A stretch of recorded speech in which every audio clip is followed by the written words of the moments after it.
This is Hidden Killers with Tony Bruschi. Barry Morphew wasn't supposed to be the center of a murder investigation, at least not on paper. He was a father of two, a successful landscaper, a guy who blended in to the Rocky Mountain backdrop of Salida, Colorado.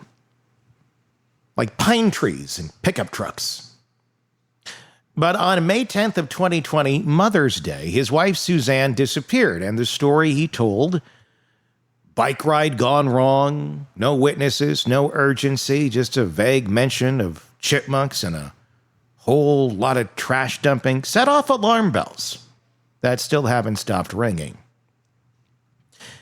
Then, 3 years later, the silence broke. Suzanne's remains were discovered in a remote patch of scrubland 45 miles south of their home.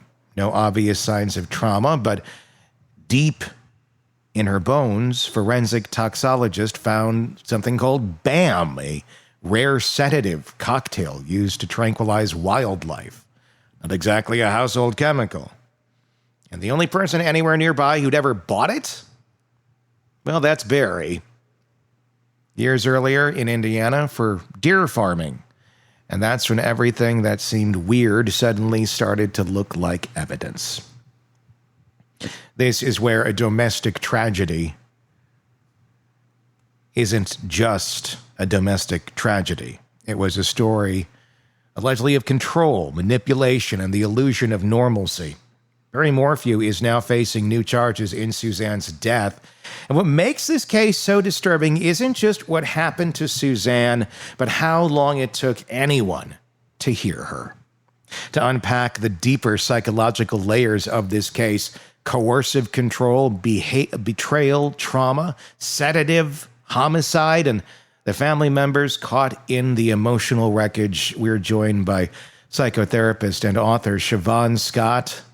Because if we don't start recognizing how control escalates, we'll keep making or mistaking grooming for love, silence for peace, and red flags for character quirks.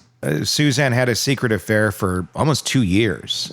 From a trauma and self-worth perspective, what drives someone to emotionally check out of their marriage before just physically leaving it? Like, why stay? And it's a million-dollar question to everybody who does this. It's why not just leave? Why, why go down that road? What do you think might have been going on in Suzanne's mind that kept her married to him, but still trying to get that fulfillment elsewhere? Mm-hmm. It's definitely best before you have the affair to just end the relationship and get out of it. I think that's a cleaner break, a better way to do it. But so many people don't do it that way. And they desperately are looking for solace. They're looking for comfort. They're looking for support. And they often have affairs. It's sort of like a transitional object for them.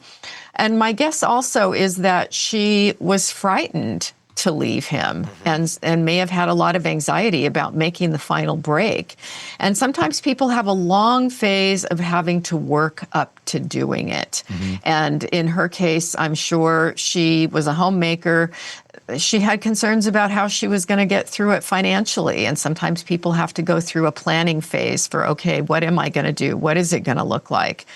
Am I going to end up with this other man that I'm seeing? As I understand, he was married and had 5 or 6 kids himself, although they were talking about being together. So it really is fairly common for people to exit marriages by having affairs and taking their time in doing it.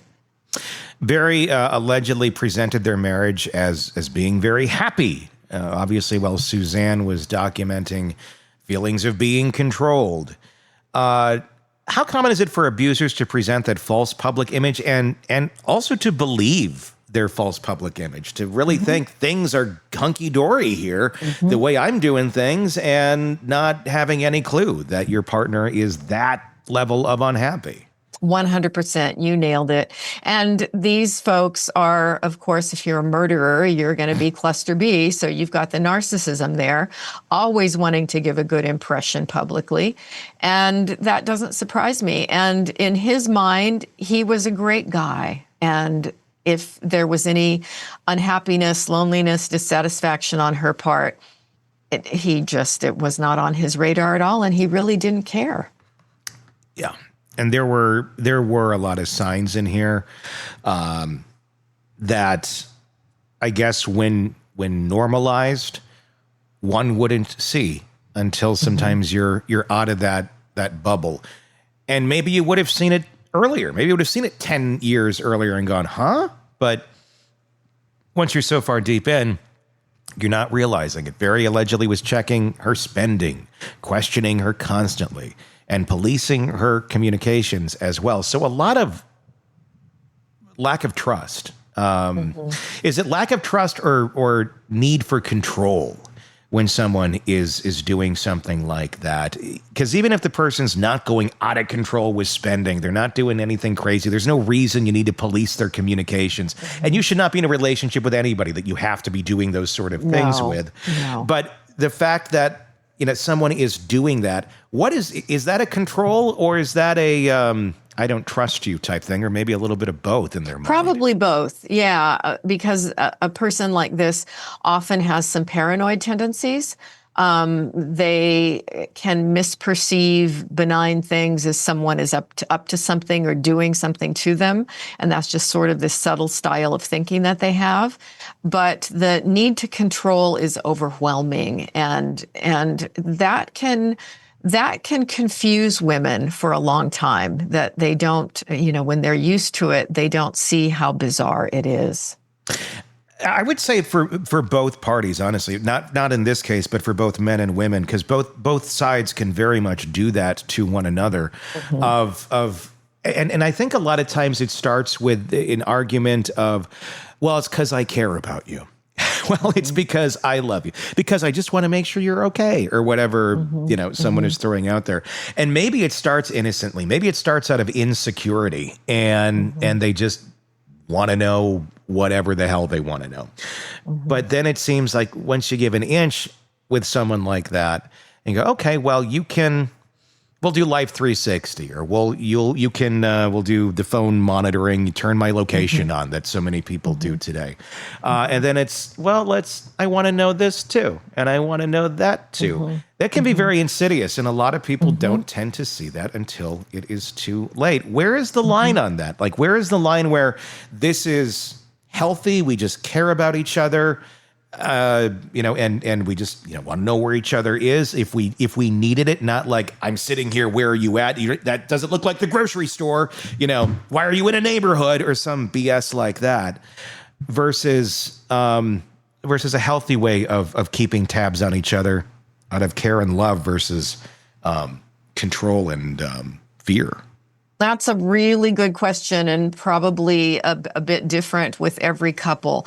The red flag that I always notice is the compulsive checking of the other person's phone for texts. And now sometimes that can make sense because they have radar, and there are a lot of things that feel like there's some duplicity going on here. And so they do get paranoid, but it's kind of grounded in reality. So they start, sneaking, looking at the phone. And very often they find things. But as I tell people, if you're in a relationship where you have to try, going through each other's email, checking phones,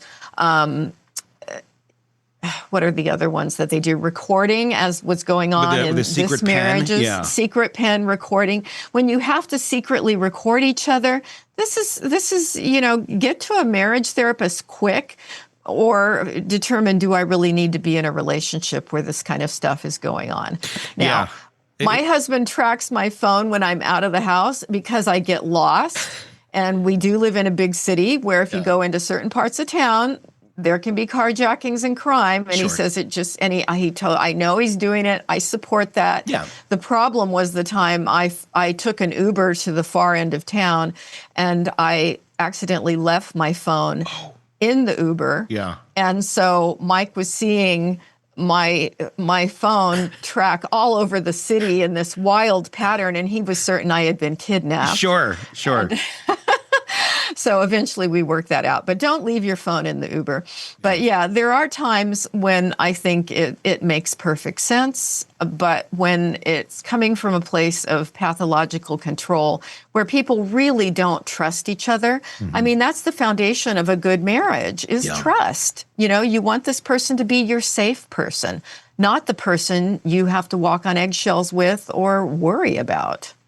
And I would say that power, if it's been normalized of like, okay, we're watching each other, can also be used as a negative against the people as well. Like if it's, okay, we're doing this because I care. And you're like, okay, you know, whatever. You go along with it for a long time. And then they go out to go do something and then they just disappear off of it. Then you can't track them when they're going out, but they want to track you when you're going out. Very much. Very much. Or let's just say they get really angry and then decide to disappear in Las Vegas and turn their tracking off. I've had that happen before. Wow. And they ended up on the highway and in a psych ward. Suzanne's last known location was out there in the yard. The GPS on Barry's phone shows him all over the place. He says he was hunting chipmunks in the backyard because there's a big chipmunk problem out there, I guess, and not his wife. Is that kind of a desperate? Do you think that was a question that surprised Barry when it came up? Like, why does your GPS show like you're all over the place? Oh, I think he was very surprised at that one because that is the lamest story. Where are all the little chipmunk bodies, right? How many chipmunks did you take out? Were they in the trash bag that that was all these bodies of chipmunks that he was dumping at the Holiday Inn trash? I mean, you know, weird. Yeah, I think that was a pretty lame one, Barry. Dumping chipmunk bodies at the Holiday Inn trash. That's like the weirdest sentence I've heard. I can do weird. I like that. Chipmunk bodies at the Holiday Inn trash. Wouldn't that be There's a weird title, one? Title for a book there. Is. You're emptying out your cooler. This ham's gone bad. What's in it? Oh my God, it's a box of chipmunks. What's going on here? Although in Salida, Colorado, anything is possible. It really, truly is.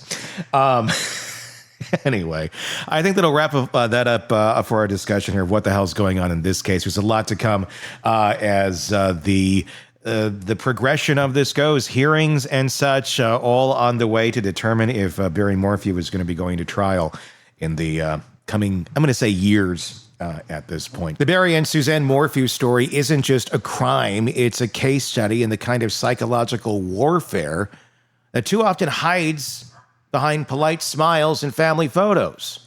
Suzanne tried to leave. She told him she was done. She texted it, confided in friends, told her sister she didn't feel safe, and like too many women who find their voice just a little too late, Suzanne didn't survive the fallout. Today, with Shavaun Scott, we explored what so many people miss when looking at a relationship like theirs. The signs weren't loud, but they were there. A wife slowly isolating, a husband with too many justifications and not enough grief. A case where circumstantial evidence reads more like a psychological blueprint for control than coincidence, allegedly. And in the middle of it all, 2 daughters still standing by their dad, not because it makes sense, but because that's what trauma does. It splits people down the middle, loyalty on one side, horror on the other. This case reminds us how invisible abuse can be, how it's not always bruises, it's surveillance, digital silencing, emotional erasure. And when it turns deadly, it doesn't always come with a bang. Sometimes it comes with bam. I'll be watching closely as the re-indictment heads to trial, because if the justice system fails again, it's not just Suzanne that gets buried. It's the warning signs of every single woman who comes next. If you or someone you love feels unsafe in a relationship, reach out to the National Domestic Violence Hotline. It's anonymous, it's 24/7, and it might save a life or yours. Visit thehotline.org or text START to 88788.